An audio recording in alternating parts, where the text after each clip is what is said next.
परम वंदनीय माता जी की अमृतवाणी। आत्म समीक्षा का पर्व। आध्यात्मिक जगत के समस्त पराक्रमों में सबसे बड़ा पराक्रम श्रद्धावान साधक का होता है। जिसके पास श्रद्धा, समर्पण, विश्वास की पूंजी होती है, उसके पास न केवल आत्मविश्वास होता है बल्कि ईश्वर विश्वास भी होता है। श्रद्धा की अभिव्यक्ति का सबसे महत्वपूर्ण पर्व गुरु पूर्णिमा का पर्व है।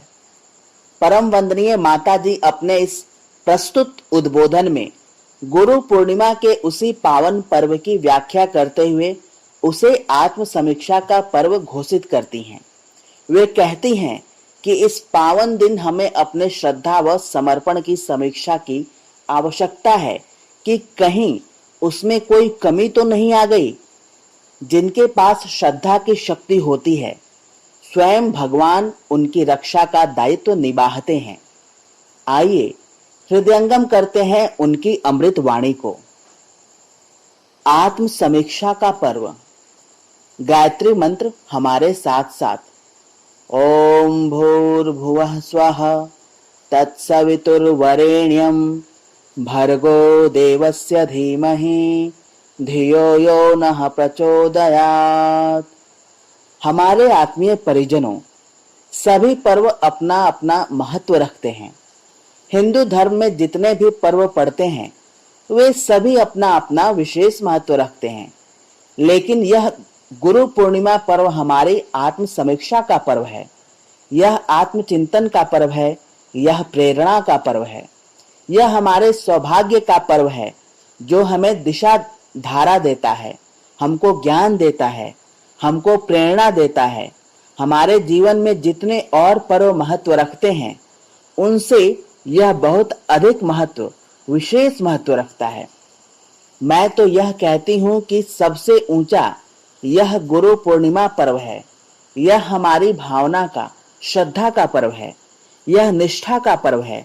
यह हमारे आत्मचिंतन का और आत्म समीक्षा का पर्व है कि हम इस वर्ष कैसा जीवन जिएं और आज से जो शुरू हो रहा है और जो आगे आने वाला समय है उसको किस तरीके से जिया जाना चाहिए।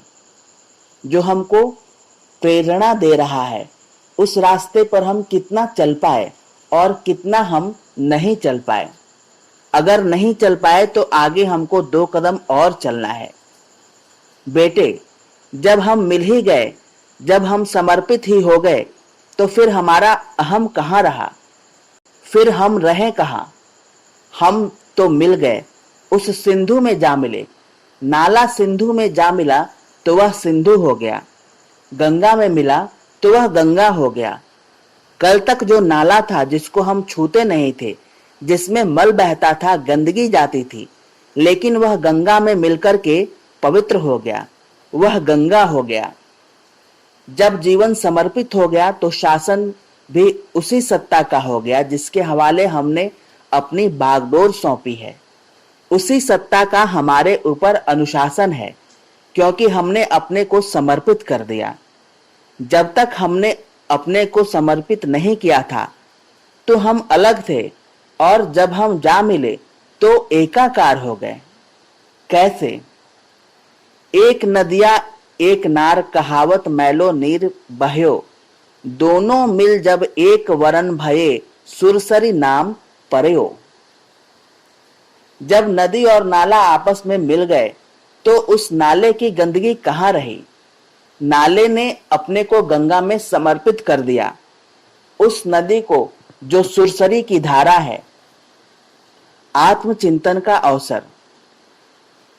ऐसे ही आज आत्मचिंतन का पर्व है। हम अपने अंदर खोजें कि हमारे अंदर क्या क्या कमियां हैं और जो कमियां हैं उनको हम निकालें।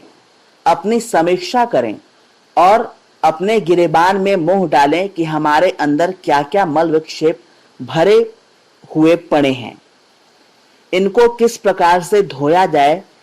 जिसके हाथ में अपनी बागडोर सौंपी है उस सत्ता से कहें कि धोना आपका काम है और समर्पण हमारा काम।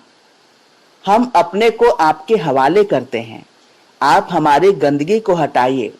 हम अपनी जिंदगी आपके हवाले करते हैं।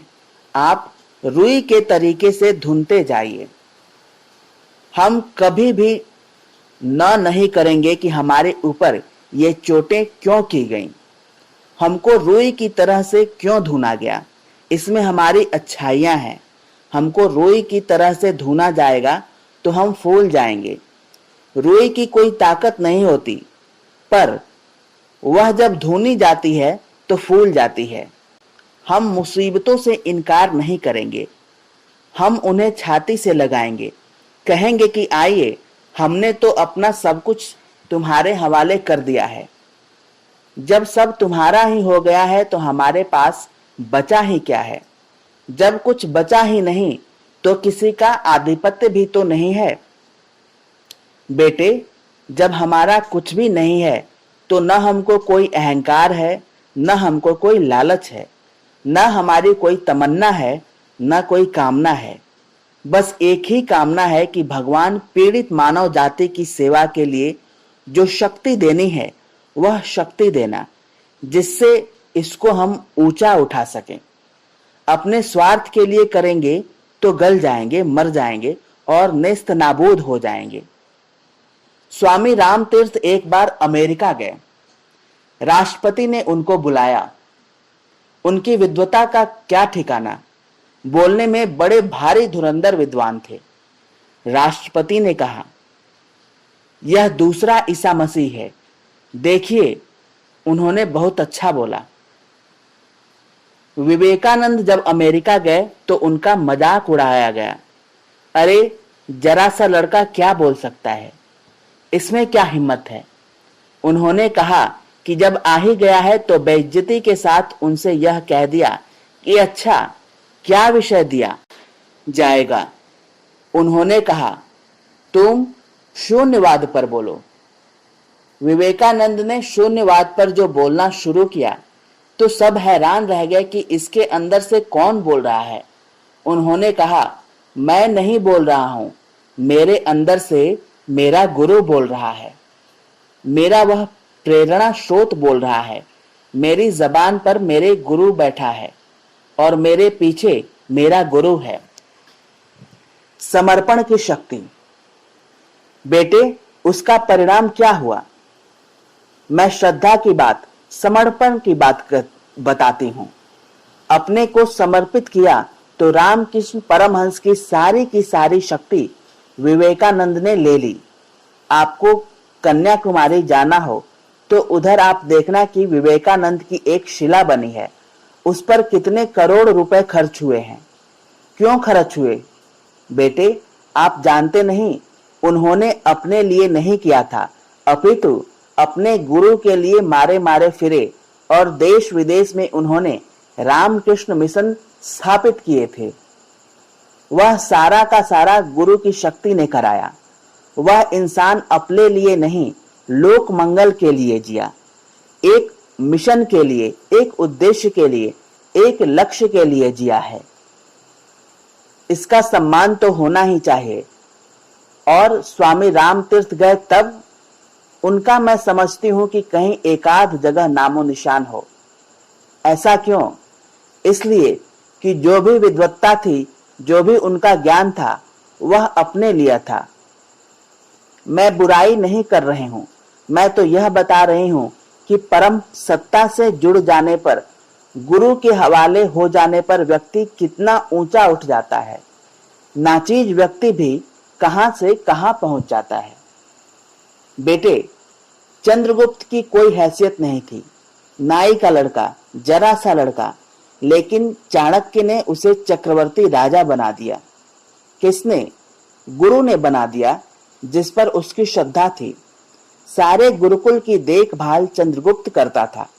गुरु ने उसे महान बना दिया। वे स्वयं ही बन जाते तो नहीं। संत कभी स्वयं नहीं बनता, संत तो दूसरों को बनाता है। स्वयं पर्दे के पीछे काम करता है, पर्दे के आगे आकर कभी नहीं करता। अपना अहंकार नहीं गाता, कहता यही है कि बेटे तेरी कोई मदद हो सकेगी तो अवश्य करेंगे, पर जी जान से यही कोशिश करता है कि इसका तो कुछ हो ही जाना चाहिए। हो जाता है तो हो जाता है, नहीं होता तो भगवान मालिक है, कभी नहीं भी हो पाता। 80% हो भी जाता है, 20% नहीं भी होता, लेकिन संत अपनी ओर से पूरी कोशिश करता है। बेटे, शिवाजी के बारे में आपको मालूम है? छोटा सा नन्हा सा लड़का मराठा, उसको किस तरीके से समर्थ गुरु ने छत्रपति शिवाजी बना दिया। उसकी परीक्षा ली गई कि इसके अंदर श्रद्धा भी है कि नहीं। पहले इसको परखा जाए, पात्र को कुछ दिया जाए तो काम आएगा, और कुपात्र को दिया हुआ तो सब व्यर्थ जाएगा। यह पात्र है या कुपात्र है, इसकी पात्रता देखी जाए। शिवाजी को गुरु ने सिहनी का दूध लेने के लिए भेजा। बेटे, मेरी आंख में दर्द है, तू सिहनी का दूध लेकर के आ। सिहनी का दूध लेने के लिए जब शिवाजी गए तो सिहनी ने कहा, मैं तुझे खा जाऊं तब? उन्होंने कहा, आप में कोई ताकत नहीं है जो आप खा सकती हो। क्यों? इसलिए कि मेरे गुरुजी साथ चल रहे हैं, उनका आशीर्वाद जो मेरे पीछे पीछे चल रहा है। आपकी क्या ताकत है जो आप मुझे खा सकती हैं? आप नहीं खा सकती। मेरे गुरु ने मेरे अंदर इतना साहस और इतना बल भर दिया है कि आप खा नहीं सकती। आपको दूध देना ही पड़ेगा। और वे केवल दूध लेकर वापस आ गए और गुरु से कहा, लीजिए गुरुदेव। उन्होंने कहा, मेरी आंख तो ठीक है, मैंने तो तेरी परीक्षा ली थी। उन्होंने भवानी से प्रार्थना की, माँ, मैं इस बच्चे को बनाना चाहता हूँ, इसके लिए आपकी तलवार चाहिए। भवानी ने कहा, ले बेटे, अभय तलवार। भवानी ने अभय तलवार दी थी, जिसके द्वारा वे लड़ने में सफल हो गए, जो आज तक हमारे इतिहास में अमर हैं। बेटे, उन्हें किसने बनाया? गुरु ने बनाया, लेकिन उनकी श्रद्धा थी जिसने उन्हें डगमगाने नहीं दिया। गुरु ने कहा कि दूध लेकर आ, तो उसने इनकार नहीं किया। सोचा यह मेरे परीक्षा की कसौटी है, देखा जाएगा जो होगा, और देखने वाला तो मेरा गुरु है, भेजने वाला वही है, तो कंटकों में जाऊंगा तो बचाने वाला भी वही है। यही मेरा खिवैया है, यही मुझे पार लगाएगा। वे अपने कार्य में सफल हो गए और छत्रपति शिवाजी हो गए।